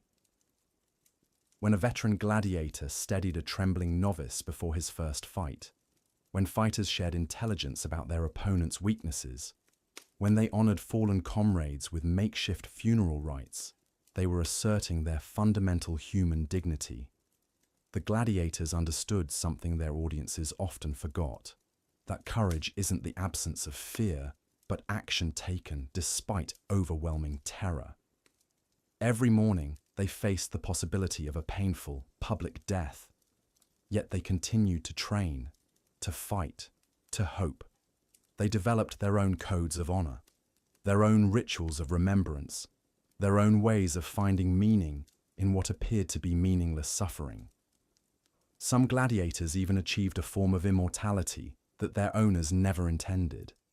Their names, Spartacus, Flamma, Carpophorus, echo through history not as mere entertainers, but as symbols of human resilience. They remind us that even in the darkest circumstances, people can choose how they face their fate. They can decide whether to surrender their humanity or to guard it fiercely, regardless of how others see them. The gladiatorial system eventually crumbled, as all systems built on human exploitation eventually do. But the lessons from the arena remain painfully relevant. In our own time, we still witness the commodification of human beings, the reduction of complex individuals to simple categories, the transformation of genuine human suffering into entertainment for distant audiences. The gladiators teach us that our humanity isn't determined by our circumstances, but by our choices within those circumstances. They show us that dignity can survive even when freedom cannot. And they remind us that sometimes the greatest victory isn't in the arena, but in refusing to let the arena define who you are.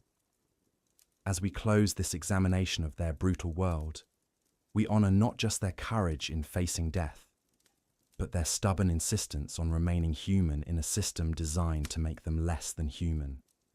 Their legacy isn't written in the sand of the Colosseum, but in every moment when someone chooses compassion over cruelty, connection over isolation, hope over despair. The gladiators faced death daily, not just because they were forced to fight, but because they dared to remain human in an inhuman world. As we reach the final chapter of our journey through the brutal world of ancient gladiators, we must confront the ultimate truth that shadows every aspect of their existence. The arena was not merely a place of entertainment or even systematic cruelty, but something far more profound and disturbing. It was a machine designed to extract the very essence of human dignity and transform it into spectacle, profit, and political power. The gladiators who survived long enough to understand this system found themselves trapped in a paradox that would define their remaining days. They had become masters of violence, yet slaves to the very crowds who cheered their prowess. They had achieved a form of celebrity that ancient Rome reserved for few, yet remained property to be bought, sold, and discarded at will. Most haunting of all, they had discovered that their greatest victories often felt like defeats, and their defeats sometimes carried more honor than triumph. Consider the veteran gladiator in his final years, scarred beyond recognition, joints stiffened by countless battles, reflexes dulled by age and accumulated trauma. He has survived what no human should survive, witnessed horrors that would break lesser minds, and yet he continues to wake each morning knowing that death awaits him in the sand. Not the clean death of a warrior fallen in battle, but the choreographed death of a performer whose usefulness has expired. These men and women developed coping mechanisms that bordered on the supernatural. They learned to compartmentalize their humanity so thoroughly that they could butcher a friend in the morning and mourn him in the evening. They created elaborate rituals around their weapons, their meals, their prayers, treating each small act as potentially their last. Some found solace in the gladiator cults that worshipped death itself, embracing the inevitability of their fate as a form of twisted liberation. The psychological toll of this existence cannot be overstated. Modern veterans of combat speak of post-traumatic stress, survivor's guilt, and the difficulty of returning to civilian life after experiencing the ultimate extremes of human behavior. Now imagine experiencing this not once, not in a single deployment, but every few weeks for years on end, with no hope of discharge, no return to normalcy, no end except death. Yet within this system of absolute dehumanization, sparks of genuine humanity somehow persevered. Gladiators formed bonds that transcended the artificial divisions their masters imposed.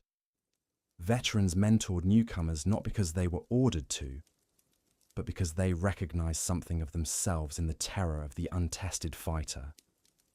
They shared techniques not to create more efficient killers, but to give their brothers and sisters a chance to see another sunrise. The crowds who flocked to witness these spectacles were themselves victims of a different kind of brutalization. The Roman citizens who cheered for blood had been systematically conditioned to view human suffering as entertainment, to find pleasure in death, to mistake cruelty for strength. They were complicit not just in individual murders, but in the perpetuation of a system that degraded everyone it touched, spectator and participant alike. The economic machinery that supported the games reveals perhaps the most chilling aspect of this entire enterprise. The gladiator schools were businesses, pure and simple, designed to maximize profit from human misery. Every aspect of a gladiator's existence, from their diet to their training regimen to their medical care, was calculated to extract the maximum value from their bodies before discarding them. The trainers who shaped these fighters were not coaches or mentors, but livestock managers optimizing their investment. The medical knowledge developed in service of the games represents one of history's most morally complex achievements.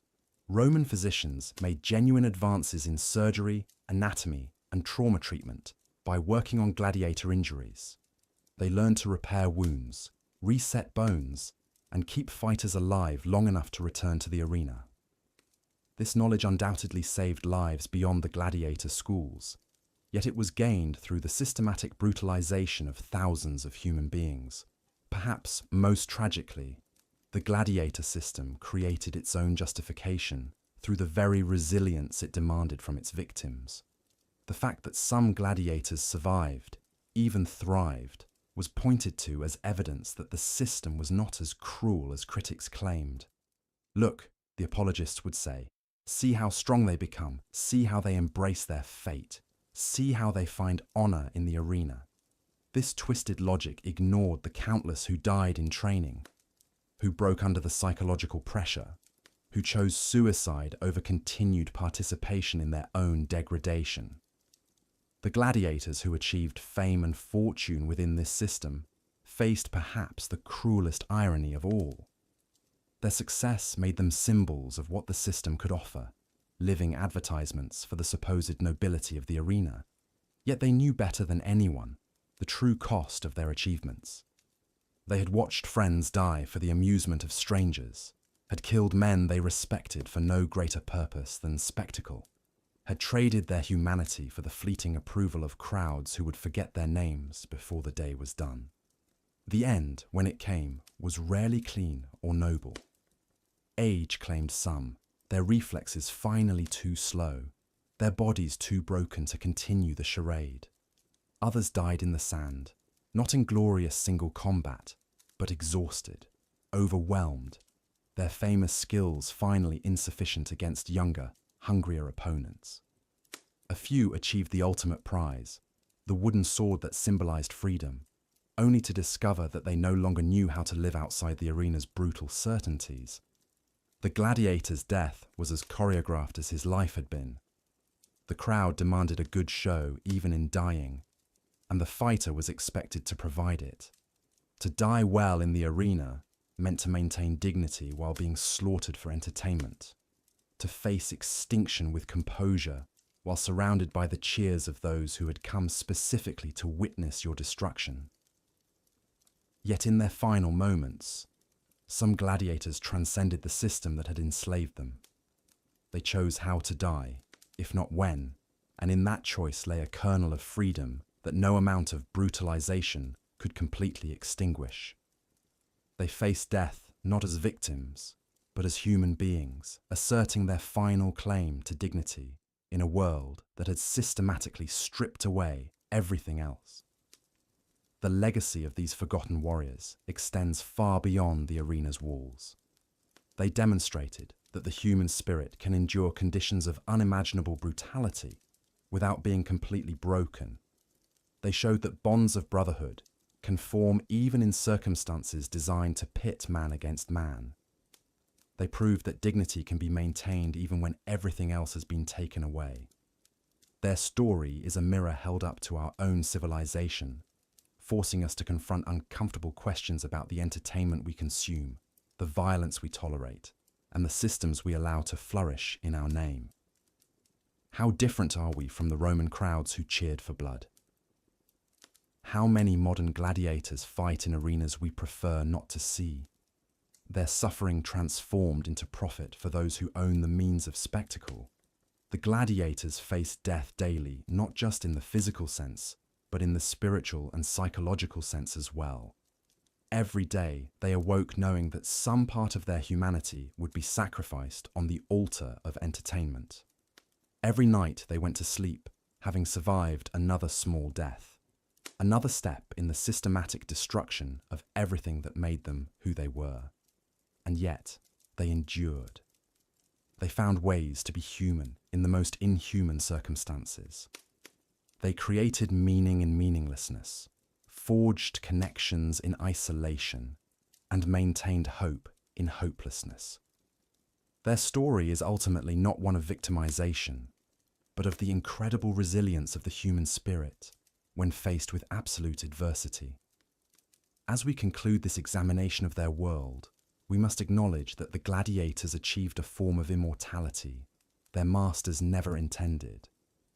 They live on not as symbols of Roman power or efficient brutality, but as testament to the indestructible core of human dignity that no amount of systematic cruelty can completely extinguish. In facing death daily, they taught us how to live. Their voices echo across the centuries, reminding us that every system of oppression contains within it the seeds of its own destruction, that every attempt to reduce human beings to mere objects of entertainment or profit ultimately fails because the human spirit cannot be permanently crushed. The gladiators faced death daily, and in doing so, they achieved a kind of life that their oppressors, for all their power and wealth, could never attain. In the end, the arena claimed their bodies, but it could not claim their souls. And in that failure lies perhaps the most important lesson of all, that human dignity, once awakened, becomes indestructible, and that even in the darkest circumstances, the light of human resilience continues to shine.